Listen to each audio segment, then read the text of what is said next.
Hey everybody, it's right here for Certified Specialist Physician. Thanks for joining me. It's our 42nd installment in Practical Internal Medicine. And we're talking about fever. If you haven't yet subscribed to my channel, I hope that you'll consider that. Okay, some humor to get us started. There was a hen that had fever. She laid boiled eggs. Oh, guys, fever. Okay. So if you have the acute onset of fever, broadly, our first branch point is infectious or is it non-infectious? Okay. Then, of course, under infectious, we have viral, bacterial, and other. And under non-infectious, inflammatory, iatrogenic, endocrine, others. Let's break this down, guys. So viral infections, remember coronavirus, please, COVID-19, rhinovirus, influenza, parainfluenza, adenoenterovirus, HIV. So HIV is part of a prodromic kind of issue. Bacterial, if you've got bacteremia, that can be continuous or intermittent bacteremia. We talk about shock.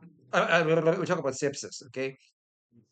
So, yeah, if you get infected with the organism, it could remain localized at the site of inoculation or it could spread into the bloodstream. So, sepsis means that we have identified something on the blood culture. Okay, and if the patient becomes, hypotensive on account of massive vasodilatation, you can have septic shock. Okay, acute organ-specific infection can drive fever, upper respiratory tract infection, urinary tract infection, pneumonia, pyelonephritis, meningitis, skin infection. You guys know that. Abscess at multiple different locations. Okay, other infectious causes of fever, fungal. Common causes we see cryptococcus, candidiasis, blasto, histoplasmosis, okay, aspergillus, protozoal stuff like malaria, PJP pneumonia, pneumocystis jirovecii pneumonia, other parasites as well. Non-infectious causes, guys, inflammatory. Right? So you're thinking usually, okay, is it a pulmonary embolus? Is it thrombophlebitis? Is it a deep vein thrombus? Pancreatitis, acute and chronic flavors. Iatrogenic, is it a transfusion reaction? So is there a temporal relationship between giving your transfusion of whatever blood product it is, it may be red cells, it may be platelets, and the fever? Malignant hypothermia, as we know, and neuroleptic malignant syndrome are dreaded uh, complications of drugs that we administer. Okay, we also have the serotonin syndrome. So usually, neuroleptic malignant syndrome and serotonin syndrome, when you give antipsychotics, okay, and malignant hypothermia in response to muscle relaxants given by anesthetists in theater. Okay, endocrine issues, thyroid storm, yes. Acute adrenal insufficiency, yes. Other issues, heat stroke, sickle cell crisis, drug fever, very important. Certain drugs are infamous for this, like things like Purinol, for instance, which causes the infamous Dress syndrome, right? It's an association. So, drug reaction with eosinophilia and skin issues, and of course, myocardial infarct. Okay. So, let's look at it pragmatically, guys, because we're all about practical medicine. The patient comes to you with fever. First port of call, is your patient hemodynamically stable or not? If not, they're probably in a state of shock and most likely septic, more so than hypovolemic or cardiogenic. Resuscitate them, right? Good bilateral IV access, give them a fluid bolus if they're not responding. Of course, you got to give your antibiotics within 6 hours of presentation, as per the surviving sepsis guidelines. And you want to, if they're still hypotensive, despite the fluid bolus and the antibiotics, you want to commence adrenaline. So the pressor of choice is vasopressin, but if you don't, we give adrenaline and the different strengths. Single strength, which probably won't do much, but double strength, quad strength, etc. Okay. Then reassess the patient. Is the patient immunocompromised? Next question number two. If yes, then use a specific approach, especially with neutropenia. We'll talk about that in the setting of HIV, etc. If no, do a septic workup. So if you can culture something from a site, do it. Blood culture, sputum culture, urine culture, lymph node biopsy. Okay, whatever you can culture, even your CSF, acidic fluid, pleural fluid, you go forth and you do that.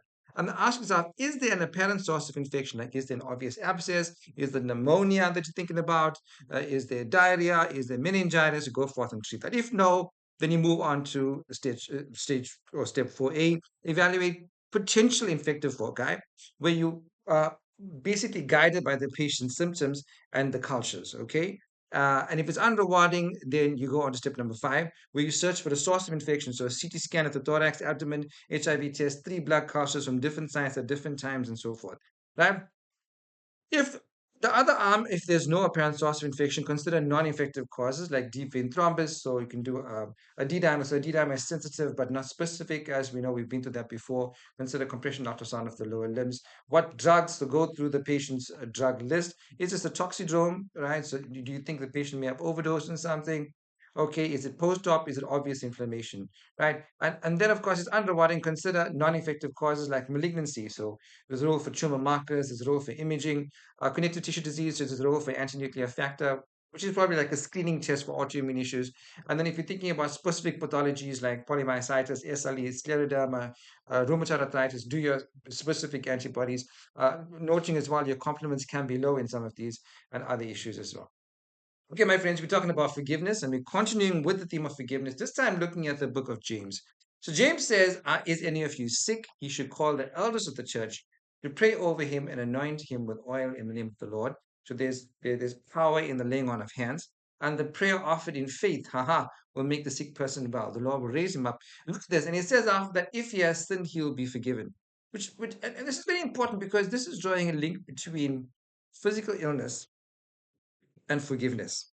You find that if you harbor bitterness in your heart, if it takes root in your heart, it can produce physical sickness, right? Because we know that the vagus nerve is the main parasympathetic nerve. And if you're constantly anxious, that vagus nerve becomes activated. It's linked to peptic ulcer. It's also linked to hypercortisolemia, so it causes your adrenal gland to go into overdrive. Okay. And all of these things predispose to poor glycemic control, hypertension, and that. So beloved, let us forgive. Let us forgive as God has forgiven us. And in so doing, we personifying the nature of Christ. Here are my references. God bless and I'll see you soon.